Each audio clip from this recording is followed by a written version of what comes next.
Saudara dan saudariku yang terkasih di dalam Kristus berkah dalem. Bacaan Injil pada hari ini, hari Minggu biasa yang ke-11, diambil dari Injil Markus, bab 4, ayat 26 sampai dengan 34. Di dalam Injil ini ditampilkan Yesus yang menjelaskan mengenai kerajaan Allah. Dan di dalam menjelaskan kerajaan Allah itu, Yesus menggunakan dua perumpamaan. Perumpamaan yang pertama dijelaskan mengenai seseorang yang menaburkan benih, dan benih itu tumbuh, berkembang, tanpa diketahui prosesnya, secara tersembunyi. Dan yang kedua adalah perumpamaan mengenai biji sesawi, biji yang terkecil dari segala tumbuhan.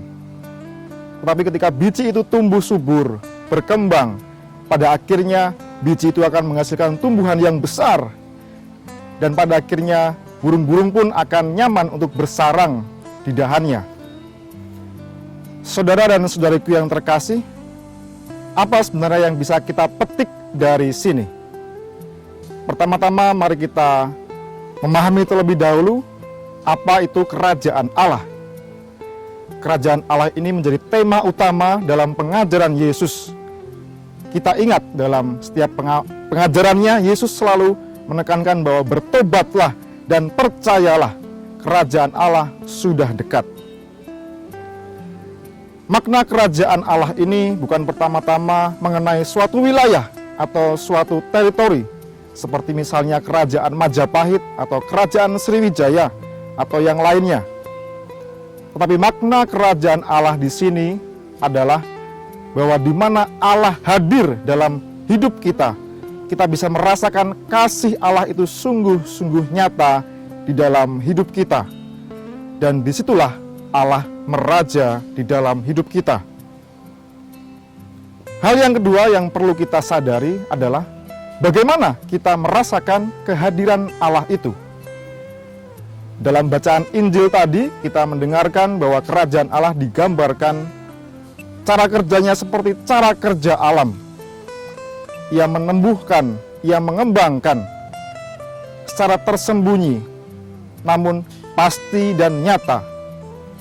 Saudara dan saudariku yang terkasih dalam Kristus, hal yang sebenarnya ingin dikatakan di sini adalah sebuah penyelenggaraan ilahi, sebuah kuasa ilahi yang hadir dan turut bekerja di dalam hidup kita. Allah itu datang, hadir, menumbuhkan, menghidupkan, dan juga menguatkan kita. Meskipun kadang-kadang caranya tersembunyi, kita tidak mengetahui. Allah telah menyelenggarakan kehidupan sejak masa penciptaan. Dan setelah masa penciptaan pun Allah tetap dan selalu hadir untuk melindungi, mendampingi ciptaannya. Terlebih kita manusia. Saudara dan saudari, kita sebagai ciptaan Tuhan, di satu sisi kita adalah makhluk duniawi, di mana kita hidup di dunia, bekerja sebagai guru, sebagai pelajar, bekerja di kantor. Kita semua menikmati itu semua. Tetapi di satu sisi kita juga harus ingat bahwa kita adalah makhluk rohani. Allah telah mengembuskan rohnya kepada kita. Dan Allah telah mengutus rohnya pula untuk melindungi kita setiap hari. Karena roh Allah yang telah dicurahkan itu, maka kita juga dimampukan untuk selalu terarah pada Dia. Dan juga kita diajak untuk merasakan kehadirannya. Saudara dan saudari, namun dalam hidup kita sehari-hari kerap kita sering tidak bisa melihat kehadiran Allah. Kita mungkin sudah mengalami suatu masa-masa sulit. Kita sudah berusaha dengan keras, kita sudah berdoa dengan tekun, tetapi tetap saja tidak ada hasil. Dan di situ kita kadang-kadang putus asa dan bahkan menghujat Tuhan.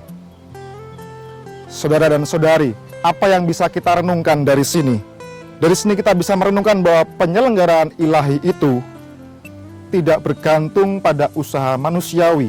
Artinya, cara kerja Allah itu perlahan-lahan tersembunyi. Panggilan Allah datang bukan dalam hal yang luar biasa, bukan dalam hal yang besar, tetapi panggilan Allah juga datang dari pengalaman-pengalaman kecil, dari keluarga, bersama dengan sesama, berjumpa, itu adalah sesuatu yang menumbuhkan, mengembangkan hidup saya dan juga iman saya, terlebih panggilan kepada Tuhan. Saudara dan saudari yang terkasih dalam Kristus, penyelenggaraan ilahi dan kasih Allah itu nampak dalam hidup kita bila kita mau terbuka, bila kita mau rendah hati, menerima kuasa Roh Kudus, menerima kasih-Nya yang begitu besar yang dianugerahkan kepada kita dengan rendah hati, dan kita juga diajak untuk memohonkannya setiap hari. Mari kita sadari dan imani bahwa kerajaan Allah itu sungguh-sungguh hadir dan dekat. Kehadirannya sungguh-sungguh kehadiran yang melindungi, menumbuhkan, dan juga menghidupkan. Maka dari itu, mari kita bersama-sama merenungkan bacaan Injil pada hari ini, dan mari kita juga senantiasa mewartakan kerajaan Allah itu dalam hidup kita sehari-hari.